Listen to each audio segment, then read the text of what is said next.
खुल जाएंगे आपके सारे रास्ते। परीक्षा में सिलेक्शन ले तो सही, जीवन में सब होगा हासिल, तू सिलेक्शन की जिद पर अड़ तो सही।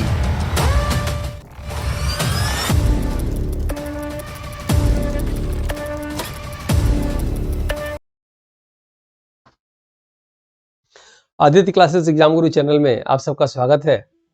भारतीय राष्ट्रीय आंदोलन का नरम दल गरम दल की गतिविधियां पढ़ रहे थे, उसका जो है तीसरा भाग है। तो आइए देखते हैं नरम दल और गरम दल की गतिविधियां पार्ट 3। ठीक है, अब इसमें हम लोग शुरू करते हैं। जैसे आपको मालूम होगा, हम लोग गवर्नर जनरल क्लास ले चुके हैं, क्रांति प्रमुख व्यक्तित्व क्लास, भारतीय राष्ट्रीय कांग्रेस, महात्मा गांधी का आंदोलन, और ये चल रहा था नरम दल की गतिविधियां चल रहा था। इसके बाद कृषि आंदोलन चलेगा, घटनाओं के समय ब्रिटेन के प्रधानमंत्री क्लास चलेगी, फिर प्रमुख कथन, ये भारतीय राष्ट्रीय आंदोलन समाप्त हो जाएगा। बड़ा चैप्टर है लेकिन महत्वपूर्ण चैप्टर है, सभी परीक्षाओं में प्रश्न आते हैं। आराम से इसको मैंने डिजाइन किया है कि आप पढ़ेंगे तो आपको समझ में इजिली आ जाएगा। ठीक है, चलिए देखते हैं इसमें आगे क्लासेस में। गोलमेज सम्मेलन देखिएगा, ये जो प्रश्न पूछता है इंपॉर्टेंट कि गोलमेज सम्मेलन कितना हुआ? 3 हुआ, और भारतीयों को बराबरी की हैसियत देने के मत के लिए गोलमेज सम्मेलन हुआ।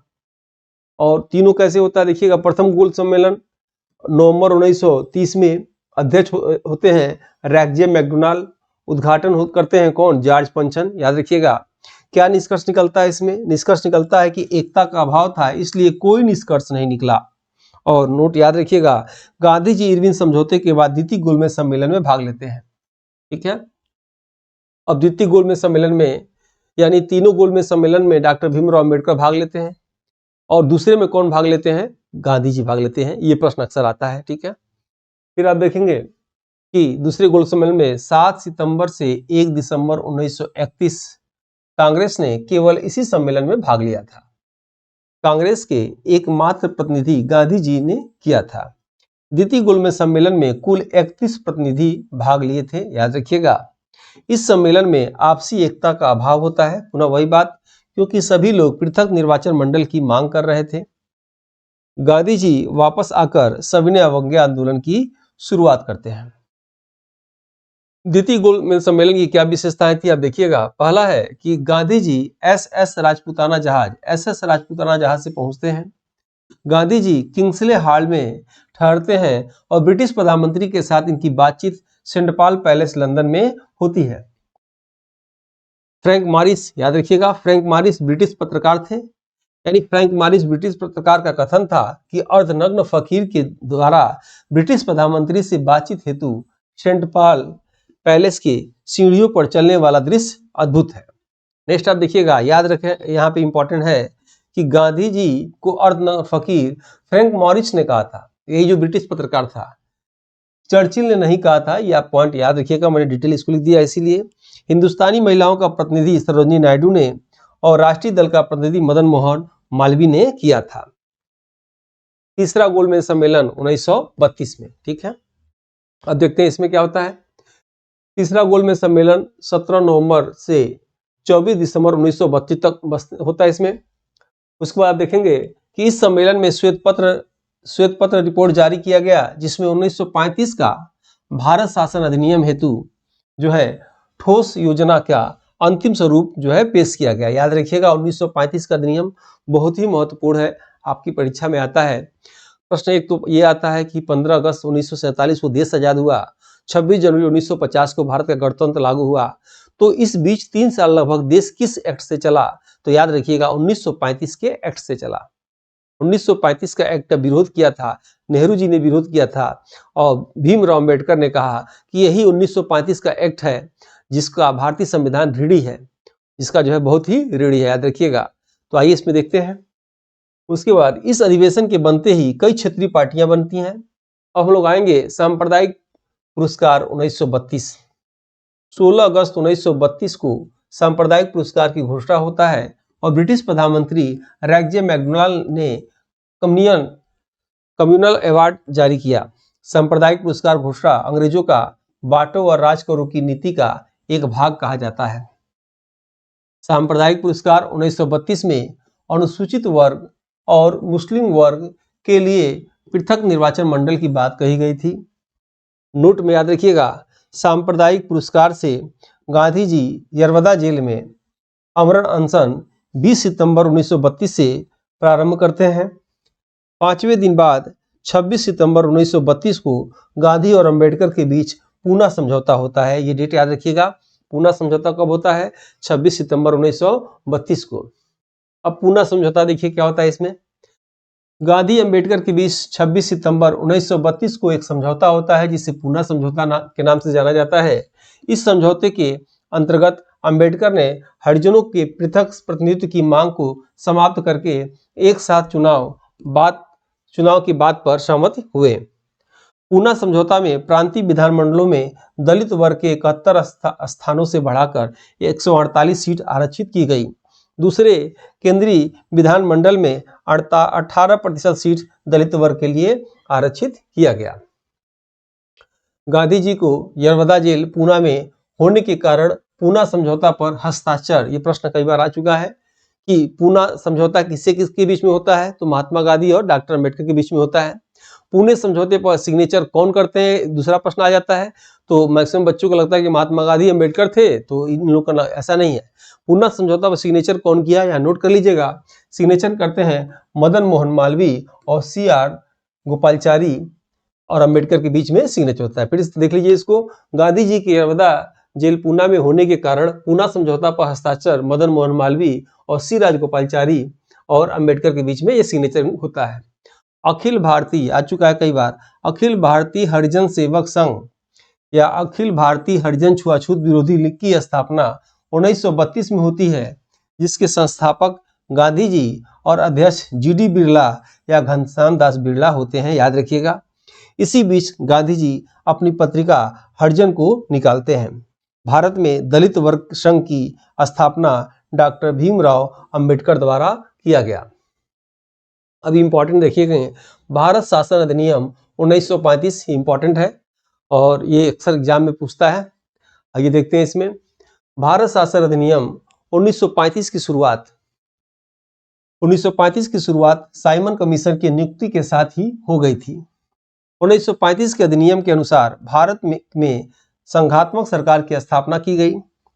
इस अधिनियम में प्रांतों में दैव शासन समाप्त करके जो है केंद्र में दैव शासन लागू कर दिया गया। ये इंपॉर्टेंट है, याद रखिएगा। 1935 के अधिनियम में क्या होता है कि प्रांतों में दैव शासन समाप्त कर दिया जाता है और केंद्र में दैव शासन लागू कर दिया जाता है। हस्तांतरित व आरक्षित विषयों का प्रावधान किया गया। परिणाम स्वरूप 1937 में विधानसभा का चुनाव किया गया। 1935 के अधिनियम के द्वारा भारत में प्रांतों की संख्या 11 थी, ये आप याद रखिएगा। इस बुक में 1 से 6 यूनिट तक के सिलेबस के अनुसार प्रश्नों का समावेश है। 4 बुक में 80 मॉडल पेपर हैं। एक मॉडल पेपर में 30 प्रश्न है, जिसमें आज तक के करंट अफेयर से लेकर सभी 1 से 6 यूनिट के प्रश्न को अपडेटेड कर दिया गया है। सभी प्रश्नों का यूट्यूब पर व्याख्या सहित रिकॉर्डेड क्लास आप देख सकते हैं। कुल 4 बुक और 1 ओमार की बुक यानी 5 बुक सेट और डिलीवरी चार्ज लेकर कुल 926 रुपये MRP बनती है, परंतु अभी ऑफर में और सभी वर्गों के छात्र छात्राओं को ध्यान में रखकर अमेजन के माध्यम से यह मात्र 499 रुपये में आपके घर तक पहुंच जाएगा। कोई अतिरिक्त चार्ज नहीं देना होगा, जो एक सीमित समय के लिए है, जो मार्केट का सबसे अच्छा और सबसे सस्ता बुक है। हिंदी प्रश्न के आगे अंग्रेजी में प्रश्न दिए हैं ताकि कठिन शब्दावली को समझने में आसानी हो। पुस्तक बाइलिंगुअल है। चारों बुक में असिस्टेंट प्रोफेसर के एग्जाम की दृष्टि से चुनिंदा प्रश्नों को ही समावेश किया गया है। बुक में अपने 12 वर्षों के प्रतियोगी परीक्षा पढ़ाने के अनुभव के आधार पर प्रश्न के साथ ऑप्शन का भी डिटेल व्याख्या यूट्यूब चैनल पर आपको मिल जाएगा। बुक के सभी प्रश्न आपकी तैयारी में रामबाण की तरह कार्य करेगा। जो छात्र छात्राएं टेस्ट कोर्स को परचेज कर चुके हैं या जो नहीं किए हैं, उन्हें भी यह बुक हार्ड कॉपी के रूप में ले लेना चाहिए। अनुभवी टीम द्वारा UPSC का टेस्ट सीरीज शुरू किया गया है GK GS पेपर के लिए, जो 6 यूनिट वाइज है, जिसके अभ्यास से आप अपने GK GS के कॉन्सेप्ट को क्लियर करके अपने लक्ष्य को आसानी से प्राप्त कर सकते हैं। अगर आप इस टेस्ट सीरीज को लेते हैं तो आपको फ्री में मिलेगा सभी यूनिट के मॉडल पेपर, 100 से अधिक हैं, और सभी यूनिट के PDF नोट्स हिंदी और इंग्लिश में, 50+ grouping test, 20+ unit wise test, 58+ PDF 5 test और 2014 से 21 तक सालभर पेपर है। इसके लिए आपको नई जानकारी के लिए टेलीग्राम ग्रुप पर आप जुड़ सकते हैं। 1935 के अधिनियम के द्वारा वर्मा देश को जो है भारत से अलग कर दिया गया। ठीक है, बर्मा देश जिसको आज म्यांमार कहते हैं, जब बर्मा देश नाम था तो इसकी राजधानी क्या थी, रंगून थी।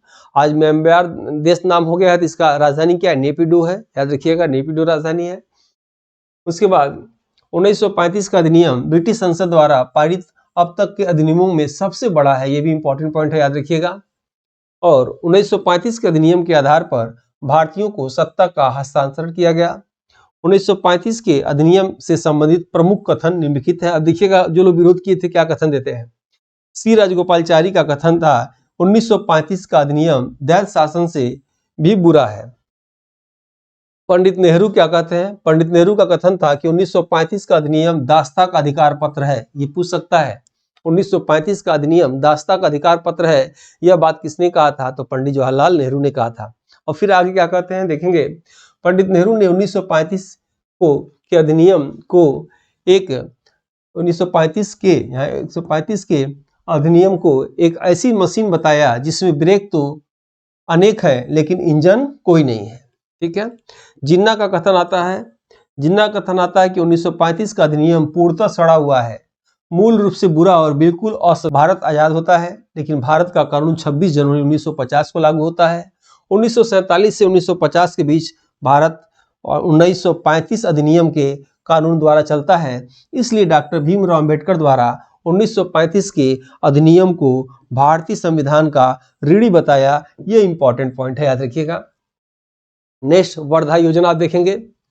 वर्धा योजना क्या है, वर्धा कहाँ है, महाराष्ट्र में है, याद रखिएगा। इसमें फिर आप देखेंगे, इस योजना को महात्मा गांधी द्वारा 23 अक्टूबर 1937 को लाया गया। इसे नई तालीम, बुनियादी तालीम या बेसिक शिक्षा के नाम से जाना जाता है। इस योजनाओं को आगे राष्ट्रव्यापी व्यवहारिक रूप दिया गया। वर्तमान में प्राथमिक शिक्षा प्रणाली की नींव वर्धा योजना से पड़ी थी। इस योजना में 7 से 14 वर्ष के बच्चों को, याद रखिएगा, और वर्तमान जो आरटीई लागू हुआ है 6 से 14, यानी इस योजना में 7 से 14 वर्ष के बच्चों को निःशुल्क शिक्षा व्यवस्था है। वर्धा योजना में संपूर्ण व्यक्तित्व के विकास और ठोस चरित्र के निर्माण का विशेष बल दिया गया है। वर्धा महाराष्ट्र में है। 1937 के चुनाव, याद रखिएगा, 1937 ईस्वी को प्रांतीय विधानसभाओं के चुनाव हुए और कांग्रेस को पूर्ण बहुमत प्राप्त हुआ। 15 नवंबर 1939 ईस्वी को प्रांतीय कांग्रेस मंत्रिमंडल ने त्यागपत्र दे दिया। त्यागपत्र क्यों दिया, फिर देखेंगे यहाँ पे।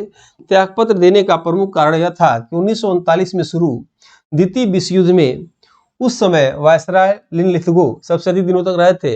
लिनलिथगो ने भारतीय विधानमंडल की सहमति के बिना भारत को युद्ध में शामिल कर लिया और देश में आपातकाल की घोषणा कर दी, जिस कारण मुस्लिम लीग ने 22 दिसंबर 1939 को मुक्ति दिवस के रूप में मनाया।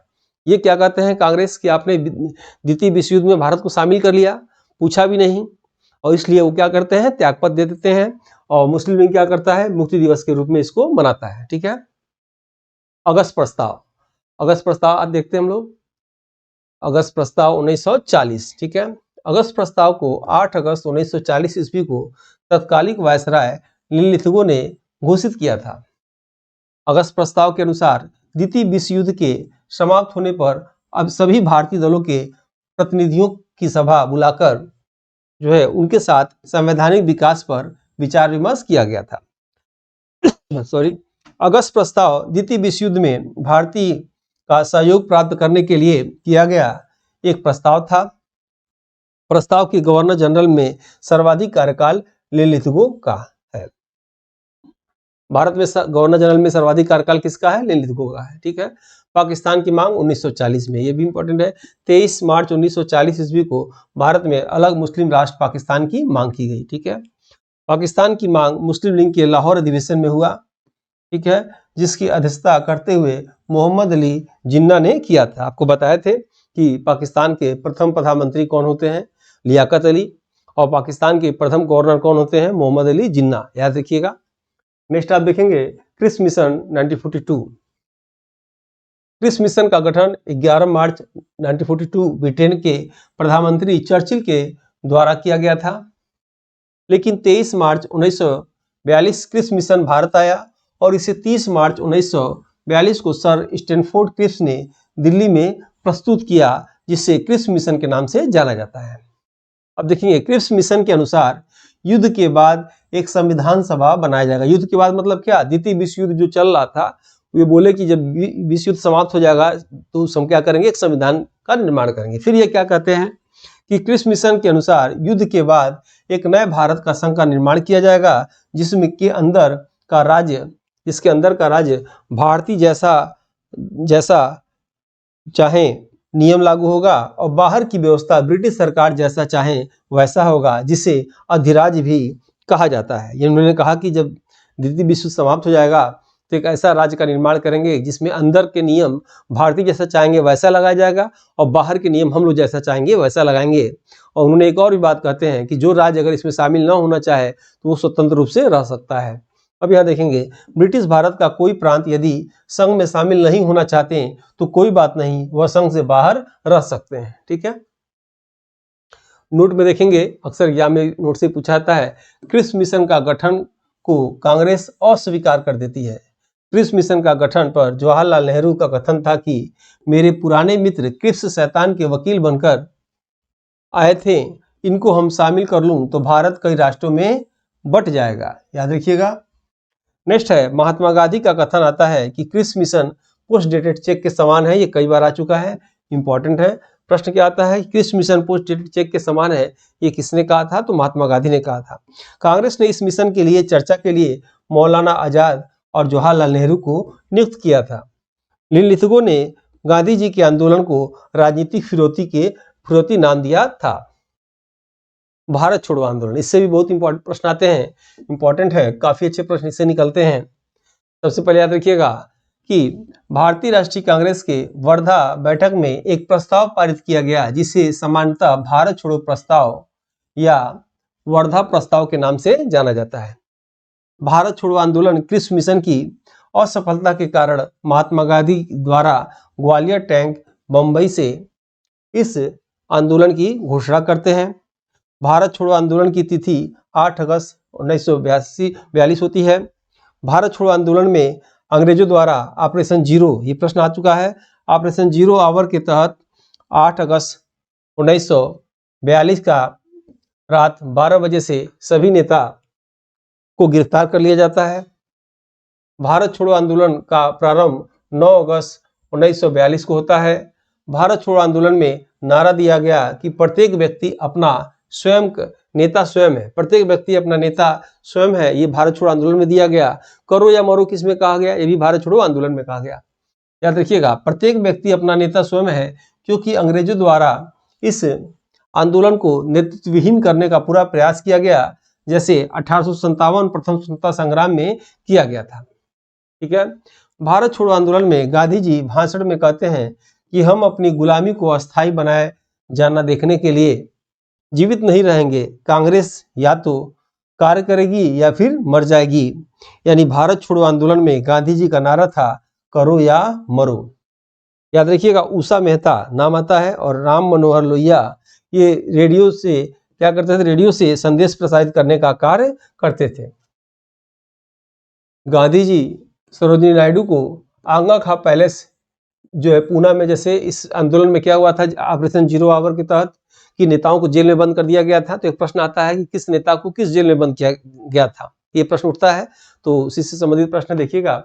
प्रश्न क्या है, पूछेगा कि गांधी जी सरोजिनी नायडू को कहाँ बंद कर दिया गया था? तो यहाँ आगा खा पैलेस जो है पूना में रखा गया था। डॉक्टर राजेंद्र प्रसाद को कहाँ रखा गया था? तो बांकीपुर जेल पटना में रखा गया था। ठीक है, और जयप्रकाश नारायण, ये इंपॉर्टेंट याद रखिएगा, जयप्रकाश नारायण को हजारीबाग जेल झारखंड में रखा गया था और जहां के जेल से जयप्रकाश नारायण भाग गए थे। ये भी याद रखिएगा, इंपॉर्टेंट है। हजारीबाग जेल झारखंड से जयप्रकाश नारायण भाग गए थे। पंडित नेहरू को अहमदनगर किला या जेल में बंद कर दिया गया था महाराष्ट्र में। ये इंपॉर्टेंट ज्यादा है, देखिएगा। अहमदनगर किला जेल महाराष्ट्र में रहते हुए पंडित नेहरू द्वारा एक पुस्तक लिखा गया जिसका नाम डिस्कवरी ऑफ इंडिया है। याद रखिएगा, या भारत एक खोज था। इस पुस्तक में पंडित नेहरू ने लिखा कि चीनी यात्रियों ने भारत को इन तू के नाम से इसे जानते हैं। हिटलर का कथन आता है। हिटलर कथन आता है कि युद्ध में जीव महत्वपूर्ण होती है, न कि नीति। अल्बर्ट आइंस्टीन का कथन था कि दुनिया विश्वास नहीं करेगा कि हाड़ मास के व्यक्तित्व भी भारत में आया था। प्रश्न आ चुका है, याद रखिएगा। दुनिया विश्वास नहीं करेगा कि हाड़ मास के व्यक्तित्व भी भारत में आया था। ये किसने कहा था? अल्बर्ट आइंस्टीन ने कहा था, याद रखेंगे आप। उसके बाद 21 दिन के लिए महात्मा गांधी उपवास पर बैठ गए थे और उपवास के अंतर्गत जो है उपवास का अंतर्राष्ट्रीय प्रभाव व दबाव अंग्रेजों पर पड़ा और गांधी जी को जेल से रिहा कर दिए। जब जब महात्मा गांधी जेल में बंद होते हैं, ये अपना तबीयत खराब करके, आप देखे होंगे अभी असहयोग आंदोलन के बाद ये जब जो बाहर आ जाते हैं, ठीक है। फिर आप देखेंगे क्या कि भारत छोड़ो आंदोलन से मुस्लिम लीग, क्योंकि पाकिस्तान की मांग कर रहे थे, हिंदू महासभा और नामपंथी कम्युनिस्ट पार्टी ये दूर रहे। पूछता है भारत छोड़ो आंदोलन से मुस्लिम लीग, हिंदू महासभा सक्रिय नहीं था और नामपंथी या कम्युनिस्ट पार्टी दूर रहे। नेक्स्ट आप देखेंगे, और इसी के साथ ये जो है नरम दल गरम दल का जो है समाप्त होता है। इसके बाद का चैप्टर जो रहेगा, याद रखिएगा, इसके बाद हम लोग क्लास लेंगे कि कृषि आंदोलन, ठीक है। तो वीडियो को जो लोग अभी तक लाइक सब्सक्राइब न किए हो कर लीजिए, और वीडियो कैसा लगा कमेंट बॉक्स में जरूर बताइएगा। मिलते हैं हम लोग नेक्स्ट वीडियो में। जय हिंद, जय भारत।